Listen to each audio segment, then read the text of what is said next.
মানুষ সবসময়ই চেয়েছে কিছু তৈরি করতে, যা আগে কখনো ছিল না। একসময় মানুষ গুহার দেয়ালে আঁকত, আজ আঁকে ডিজিটাল স্ক্রিনে।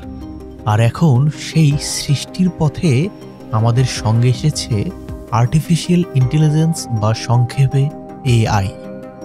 আজ আমরা এমন এক সময়ের দোরগোড়ায় দাঁড়িয়ে আছি যেখানে সৃষ্টিশীলতার মানে বদলে গেছে, যেখানে তুলির জায়গায় এসেছে কোড, রঙের জায়গায় এসেছে ডেটা, আর মানুষের পাশে দাঁড়িয়ে কাজ করছে মেশিন। চোখ বন্ধ করুন আর একটা পৃথিবী কল্পনা করুন যেখানে একজন শিল্পী আর তুলি হাতে নেয় না, সে শুধু এআইকে বলে একটা বর্ষার দুপুর আঁকো, যেখানে জানালার কাছে বৃষ্টি পড়ছে, আর কয়েক সেকেন্ডের মধ্যেই পর্দায় ফুটে ওঠে সেই নিখুঁত দৃশ্য যে একসময় শুধু তার কল্পনাই ছিল। তুমি ভাবতে পারো এটা কোনো সিনেমার দৃশ্য, কিন্তু না, এটা এখন বাস্তব। এটা এআই এর শিল্প জগৎ, যেখানে মানুষ কল্পনা করে আর মেশিন সেটাকে বাস্তবে রূপ দান করে। কিন্তু প্রশ্ন হলো, যদি যন্ত্র কল্পনা করতে পারে, তবে মানুষ ও মেশিনের মধ্যে পার্থক্য কোথায়? এআই, আর্টিফিশিয়াল ইন্টেলিজেন্স, মানে কৃত্রিম বুদ্ধিমত্তা। শব্দটা শুনতে যতটা রহস্যময় লাগে, ঠিক এর ইতিহাসও ততটাই রহস্যময়। 1956 সাল যুক্তরাষ্ট্রের ডার্টমাউথ কলেজ জন ম্যাকার্থি নামের এক তরুণ বিজ্ঞানী প্রস্তাব দিলেন, আমরা কি এমন মেশিন বানাতে পারি যা মানুষের মতো চিন্তা করবে? এই প্রশ্ন থেকেই শুরু হয় এক বিপ্লব। প্রথম দিকে কম্পিউটারগুলো ছিল অন্ধ যন্ত্র, শুধু নির্দেশ বুঝত, নিজের থেকে কিছু করতে পারত না। কিন্তু সময়ের সঙ্গে সঙ্গে বিজ্ঞানীরা তাকে শেখাতে শুরু করলেন। 1980 পর জন্ম নেয় মেশিন লার্নিং, যেখানে যন্ত্র মানুষের কাজ দেখে শিখতে শুরু করে। তারপর আসে ডিপ লার্নিং, যেখানে মেশিন পায় এক ধরনের মস্তিষ্ক যা ছবি চিনতে পারে, ভাষা বুঝতে পারে, এমনকি আবেগও ধরতে পারে।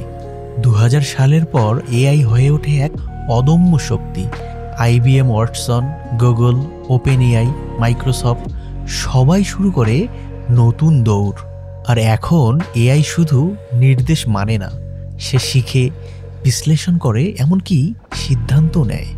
চ্যাটজিপিটি গল্প লেখে, মিডজার্নি ছবি আঁকে, ডিআইডি মুখে প্রাণ ফেরায়, আর জেমিনি তোমার প্রশ্নের উত্তর দেয় যেন বন্ধুর মতো। এআই এখন আর প্রোগ্রাম নয়, সে এক শিক্ষার্থী। সে প্রতিদিন আরও বুদ্ধিমান হচ্ছে, এবং এই বুদ্ধিমত্তাই আজ বদলে দিচ্ছে পৃথিবীর গতি। এআই এখন আর ভবিষ্যৎ নয়, এটা আজকের বাস্তব। তুমি সকালে ফোন হাতে নাও, এআই জানায় আবহাওয়া, রাস্তাঘাট, তোমার দিনপঞ্জি। তুমি আজ ইউটিউবে যা দেখো তার পরবর্তী ভিডিও সাজেস্ট করছে এআই। তুমি যে গান শুনতে চাও সেটিও এআই বুঝে নেয় তোমার মুড দেখে। মার্ক জাকারবার্গ মেটা কোম্পানিতে এআই ব্যবহার করছেন ফেসবুক ও ইনস্টাগ্রামের রেকমেন্ডেশন অ্যালগোরিদম হিসেবে, যা বুঝে নেয় তুমি কি দেখতে পছন্দ করো। তুমি ফেসবুকে স্ক্রল করছো, এআই বুঝে নিচ্ছে তুমি কিসে হাসো, কিসে রাগ করো, কিসে ক্লিক করো। এখন সে তোমার জীবনযাপনের অংশ, অদৃশ্য কিন্তু সর্বত্র উপস্থিত।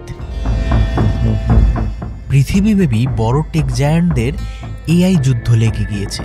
কে কাকে হারিয়ে কত বেশি উপরে উঠতে পারে, কে এআই সম্পর্কে কত বেশি জানে, এবং কে এআইকে কত বেশি ব্যবহার করতে পারে।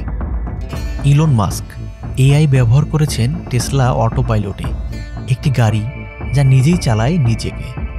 তার নিউরোলিঙ্ক প্রজেক্টের লক্ষ্য মানুষের মস্তিষ্ক ও মেশিনকে একসাথে যুক্ত করা। ভাবো, ভবিষ্যতে হয়তো কেউ কেবল ভাবলেই লিখে ফেলবে, অর্থাৎ তুমি যেটা ভাবছো এআই সেটা লিখে ফেলতে পারবে। বিল গেটস এআইকে বলেছেন মানব সভ্যতার পরবর্তী বিপ্লব। তিনি চান এআই হোক এমন শিক্ষক যে প্রতিটি শিক্ষার্থীকে আলাদাভাবে শেখাবে, এমনকি চিকিৎসক যে প্রতিটি রোগীকে আলাদাভাবে বুঝবে। মার্ক জাকারবার্গ মেটাভার্সের মাধ্যমে তৈরি করেছেন এআই চালিত ভার্চুয়াল দুনিয়া, যেখানে মানুষ ও যন্ত্র একসাথে কাজ করবে, খেলবে, বাঁচবে। গুগল, ইউটিউব, নেটফ্লিক্স এআই দিয়ে এখন কন্টেন্ট সাজাচ্ছে, দর্শকের মন বুঝে ট্রেন্ড নির্ধারণ করছে। তুমি একবার এআই আর্ট সার্চ করলে পরবর্তী কয়েকদিন তোমার সামনে আসবে কেবল সেই ধরনের ভিডিও। আমরা ভাবি আমরা নিজেরা সিদ্ধান্ত নিচ্ছি, কিন্তু বাস্তবে অনেক সময় আমাদের সিদ্ধান্ত নিচ্ছে এক অদৃশ্য অ্যালগরিদম। বাংলাদেশও আর পিছিয়ে নেই। বাংলাদেশও শুরু হয়েছে নতুন দিগন্ত। ঢাকা বিশ্ববিদ্যালয়, বুয়েট, ব্র্যাক সব জায়গায় চলছে এআই নিয়ে গবেষণা। তরুণ প্রোগ্রামাররা তৈরি করছে বাংলা ভয়েস রিকগনিশন সিস্টেম, কৃষি বিশ্লেষণ অ্যাপ, চিকিৎসা সহায়ক সফটওয়্যার। সরকার ঘোষণা দিয়েছে স্মার্ট বাংলাদেশ 2041, যেখানে এআই হবে অন্যতম চালিকা শক্তি। আমাদের সামনে সবচেয়ে বড় সুযোগ শুধু ব্যবহার নয়, নিজেদের এআই তৈরি করা, বাংলা ভাষায় কথা বলা, আমাদের সংস্কৃতি বোঝা, আমাদের মতো চিন্তা করা এআই। সেটাই হবে ভবিষ্যতের বাংলাদেশ। এআই এখন নতুন প্রজন্মের শিল্পী।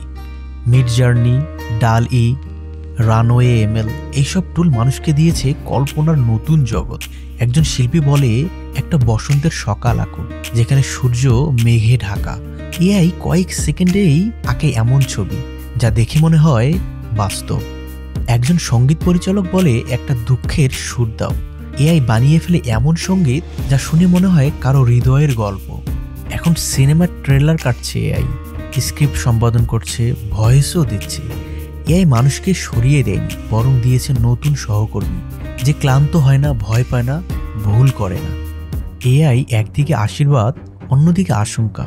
এআই এর ভালো দিকগুলো হলো চিকিৎসায় দ্রুত নির্ণয় ও সার্জারিতে সহায়তা, কৃষিতে ফলন পূর্বাভাস ও আবহাওয়া বিশ্লেষণ, ব্যবসায় বিশাল ডেটা বিশ্লেষণ করে সিদ্ধান্ত গ্রহণে সাহায্য, শিক্ষায় প্রতিটি ছাত্রের জন্য আলাদা শেখার ব্যবস্থা। আর এআই এর মন্দ দিকগুলো হলো চাকরি হারানোর ভয়, ডিপফেক ও ভুয়া তথ্য ছড়ানো, মানুষের চিন্তা ও আচরণ নিয়ন্ত্রণের ঝুঁকি, শিল্প জগতের মৌলিকতা হারানোর আশঙ্কা। এআই যেমনি বুদ্ধিমান তেমনি বিপজ্জনক যদি সেটা ভুল হাতে পড়ে। তাই প্রযুক্তির সঙ্গে সঙ্গে নৈতিকতাও শেখা জরুরি। আগামীর দিনগুলোতে মানুষ ও মেশিনের সীমা আরও ঝাপসা হবে।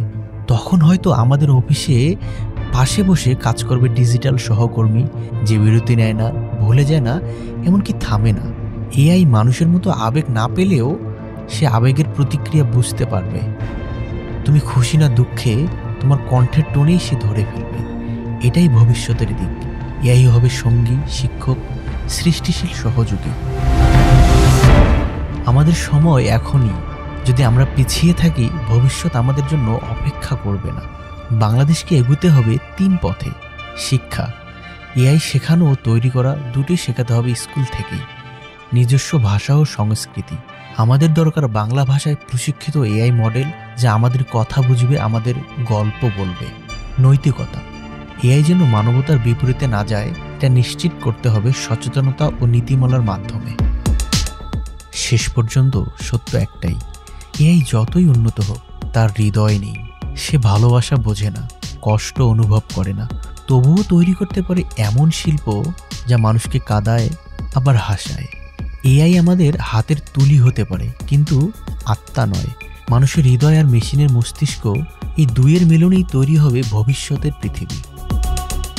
যন্ত্র হয়তো ছবি আঁকবে, কিন্তু রঙের মানে বুঝবে মানুষ। এআই হয়তো গান লিখবে, কিন্তু সেই গান গাইবে মানুষের মন। তাই ভয় নয়, বিশ্বাস রাখো, এআই আমাদের প্রতিদ্বন্দ্বী নয়, এটা আমাদের সঙ্গী, যে আমাদের সীমা ছুঁয়ে নিয়ে যাবে নতুন উচ্চতায়। একদিন হয়তো ইতিহাসে লেখা থাকবে, মানুষ প্রথমবার কোনো যন্ত্রকে শেখালো কিভাবে স্বপ্ন দেখতে হয়। এটাই সেই গল্প, the future of AI in creative arts, যেখানে মানুষ ও মেশিন একসাথে লিখছে ভবিষ্যতের কবিতা।